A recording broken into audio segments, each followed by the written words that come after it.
Good day, denizens of Charlie's Fly Box. Look at that, right out the gate with a big word. Wow. We're here with flies for November. And true to form, we've got our 5 picks that really are 7 or 8 picks. But we're going to talk about what to fish in November as things kind of start to slow down a little bit, quiet down. Water gets cold, air gets cold. Your window during the day is a little shorter, which is actually at this time of year not entirely bad. Gives you a chance to kind of get out there a little later, come home a little earlier. You're not beating yourself to death. You're not wearing yourself out, but you're still getting some fishing in, which you should do. And the first fly we're going to talk about is sort of a specific tailwater fly, certainly, and specific to only a few tailwaters, a Mysis shrimp. And we've got a couple different picks.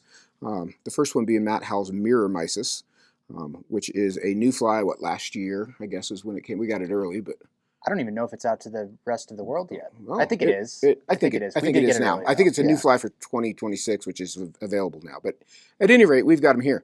Little clear-bodied, tied backwards, little Mysis shrimp. Little sparkle on it, little 201R hook, so it's got a little stoutness to it, which is always a good thing. The frying pan, the blue, a couple other places that Taylor. the Taylor. There's a couple other places that I probably don't have to talk about that have got Mysis in them. Mysis were originally put in the reservoirs to feed kokanee salmon, but that was a failed experiment and didn't really work. So they end up washing out of the dam and feeding the trout in the tail race below the dam.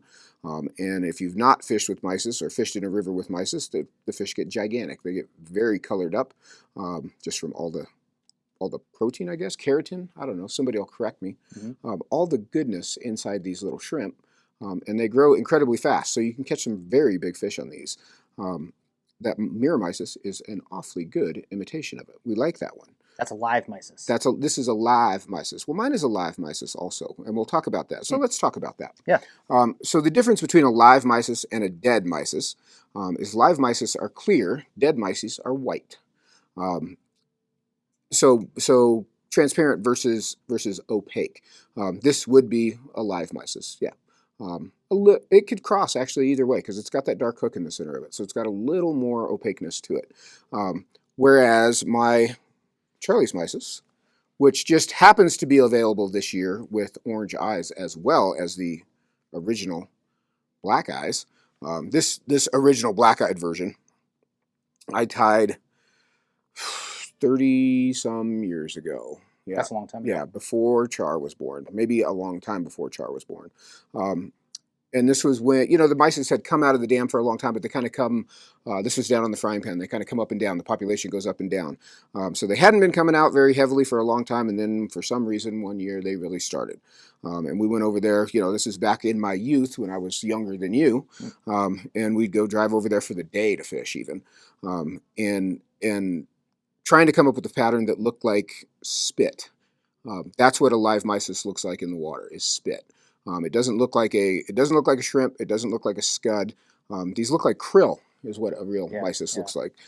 So they're a weird little bug. They were unlike anything else we'd seen, and I stumbled upon egg yarn. The first ones I tied were actually very pale pink because I was trying to find something that was matte finish, not shiny. I tied some with antron. I had a lot of iterations, but this one, as it ended up, being tied out of white egg yarn. And the cool thing about white egg yarn is when it gets wet, it's very translucent. So it is, while it looks like a white shrimp in your hand, in the water, it's pretty transparent. And it is the spitting image, which is almost what this fly got named, but by the time it came around to sending it to Umpqua, it was already called Charlie's Mysis. But that fly was and still is, but I mean, back in the day when they first started coming out, literally I remember walking up and you'd pick your fish out of the bunch and just feed it to them and they would eat it. And caught some giant beautiful fish on that fly and really fun to fish. Oddly, all the live ones seem to face upstream. They never seem to be facing downstream when they're live. They're always upstream in the current. They don't live very long downstream. I don't know if it's the pressure change or what it is that kills them, but all the live ones. So this one is tied eyes forward, eyes on the front of the hook rather than the back of the hook, to be directed sort of on a downstream cast. Fished it very much like a dry fly, oftentimes with a tiny, like for instance, number 7 split shot in front of it, just to get it an inch below the surface and see a plop so you could direct it a little bit. But if you've got fish eating Mysis, either one of these, the orange-eyed version is sort of the, got a little attractor point on it. Either one of these is a That's exactly what I would tie on if I went there in November. Maybe I will. It's a long way away. Probably won't do it for the day. Yeah. That'd probably be a 2-day trip for me at this age. I have to be back to take my Geritol. One thing I'll say about that, the mirror Mysis, is that goes down to a 22. It's the only one we have that goes down to a teeny 22. teeny tiny. Yep. Which interesting point, because Mysis are fairly big. That's the thing, is when you look at a Mysis, it's an inch long. They're a pretty big bug. I suspect what the mirror Mysis in a size 22 is imitating is a piece of a Mysis that got chopped up coming through the dam, is what my guess would be on that. Or is that's probably what they eat it as, because Mysis are about that long. They're big. Which just brings me to a point. When you're out fishing, take a look around. Look in the water. See what the bug looks like. The fly in the bin is not necessarily always the perfect match for what you're actually fishing with. So you should go fish the Mysis on the frying pan or the blue or the Taylor. There you go. Any of those spots. Or some other spots that if you dig around you can find. Also in November, we get kind of, on again, it's going to be mostly tailwater stuff. Some of the freestone stuff still fishing. Mostly tailwater stuff, but we're going to get kind of back to some of the original old school style patterns. Pat Dorsey's Top Secret Midge, and I'm going to couple these together, the Top Secret Midge and the RS2. Pat's Top Secret Midge has been around for a long time, and it's a very simple little midge. Got a tiny little flashy wing, very skinny, comes down, to at least a 24. Yes, we carry it down to a 24. Yeah, teeny tiny. As does an RS2 for that matter. But this is just a plain little drab midge. Nothing fancy, nothing sparkly, no big bead head on it. Just a plain drab little bug. Same goes for an RS2. This is Rim Chung's sort of original. This is a variation on the original anyway, but a small little RS2, 22, 24, downsized this time of year, and those drab flies I think are key to this time of year. You don't want anything, water's real low, fish are, getting maybe a little skitzed out as things drop down and the food's not necessarily as available as it always is or always has been through the summer. So dropping down in size, fishing that combination, Max fished this combination yesterday, and he caught, I think he said 2 fish, so that's only 2. That's a big day for Max. That is a big 2? day. Did you catch 1 on each? I caught 1 on each. I think I actually caught 3. I think I caught 2 on the midge, 1 on the RS2. Ooh, this works twice as well.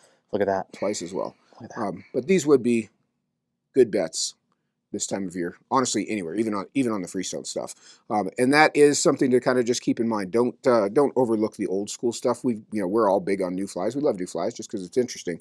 But that old school stuff, I guess I am on old school stuff because I'm old school. That old school stuff always works, plain little. Yeah. I couldn't tell you how many fish I've caught on an RS2 over the years. 1 million. I can't tell you the last time I fished with an RS2 though. It's funny. The reason why I fished that rig yesterday was the first time I've nymphed since early spring, I would say. Yep. Couldn't hold out till November. But, I got to the river. They were fishing the riffle. Didn't see bugs coming off. But this time of year, it's one of 2 things, essentially. It's got to be one of those 2 things. And that's a good point. Really, if they're in a riffle eating, it's either midges or betas. Yeah, small so betas. Put on one of each. And something that I've always learned that has really I've come to appreciate at the shop is it always seems when people give reports at the shop, I had something with a weight on it as a point fly, and then either one of these little emergery things as the second fly, and you made me appreciate that, where it's like, man, if one's working, just put 2 on. Put 2 of those on. And I started doing that more and more, where I was just like, instead of having a point fly or an attractor, just 2 emergers, a betas and a midge, see which one they're on. Sometimes they're eating both. They're on both. You know what I mean? That's kind of how it was yesterday. They're on both. They're on the off fly often enough that it's probably more than they'd be on a big shiny point fly. Exactly. Anyway. No, exactly. So, exactly. Yeah, a good bet to go by for sure. Let's see. Now that we're talking about big shiny point flies, here we are with the illustrious Lance Egan's Rainbow Warrior Series. Lance Egan, that's him right there. There's your chance to put his little photo in there. Oh, I'll do that. Yes, by all means.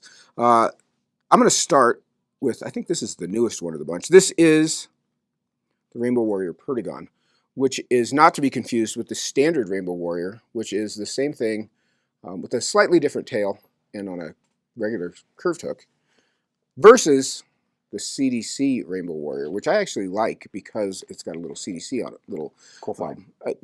Cool fly, but also has a step to it, instead of, all this stuff that Lance ties, while painfully effective, offensively effective. Gosh, it's so simple. It's just It hurts my feelings, Lance. Come on, man. Put a wing case on there, or some legs or something. But you did it here with the CDC. Truth be told, I fished this Rainbow Warrior Protagon in bigger sizes, a lot this summer. One of the things about a Rainbow Warrior is that flashy, shiny body does have flash to it, but it also picks up color around it.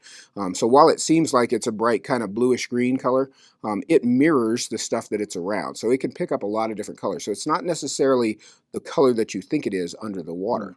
It's got a little flash to it, but it can kind of match whatever. It just kind of morphs to whatever it needs to be. And I think that's one of the secrets to this fly. I think that's why this fly has worked so well for so long in so many iterations.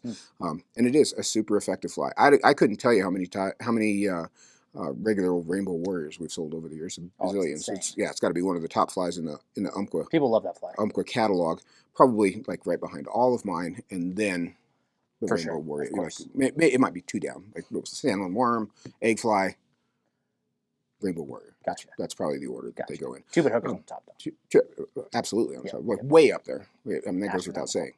But these are good. You know, a two-bit hooker Rainbow Warrior might be something. Lance, race you. Ooh, look at that. I'm closer.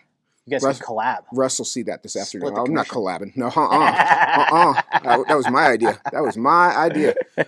Actually, I think I tied that a long time ago. See, I put that in there. Tied it a long time ago. Rainbow Warriors, you should have some. That's a good fly on a freestone too. That is just a little bit bigger bite. And God, you know, if you wanted to go just a little bit bigger and you were on a freestone, that's a whitefish catching son of a gun. Look at that. About a size 14, 16 Rainbow Warrior bird. Hooking to something that'll really pull. Yeah, you would catch some whitefish on that for sure. Occasionally in November, not very often, but this is what keeps us going. You'll get out there and there's some fish-eating dry flies. And you walk up and you see noses poking up, little subtle tiny rises, and you think, I'm going to have the best day ever. And then you find out they're eating like a size 26 little tiny midge that you can't see. Philowanis No Mercy midge, parachute midge. No Mercy parachute, but it's a midge. That's right, yeah. You did, yes, you did great. That's all the descriptors in that title. This is a simple little skinny thread-bodied parachute, and it's tiny. That's the key to it. I don't know that it necessarily has to be this exact pattern. No, this is a pretty good design for this kind of thing. Tiny little parachute so you can still see it. Floats well enough.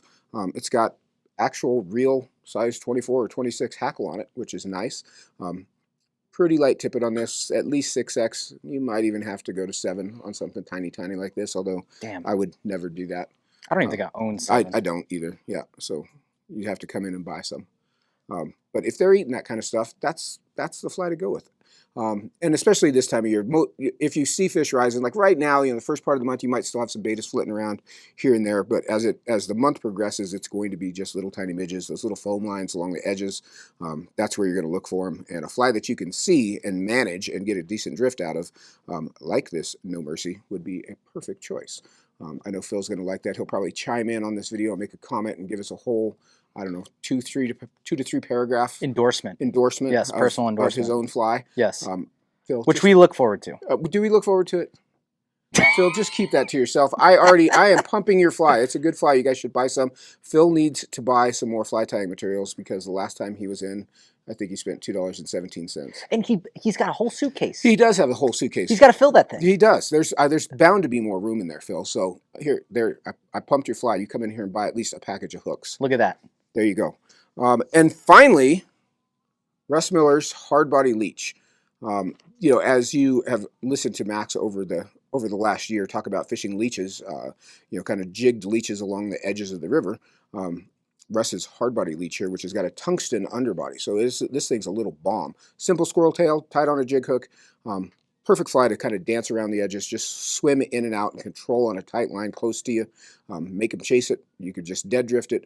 A lot of things you could do with that fly, but super simple and oftentimes overlooked. I know you guys are on to the leech game these days, but that one, it's a good one, would be an awfully good one to add to that repertoire. There's lots of other stuff out there.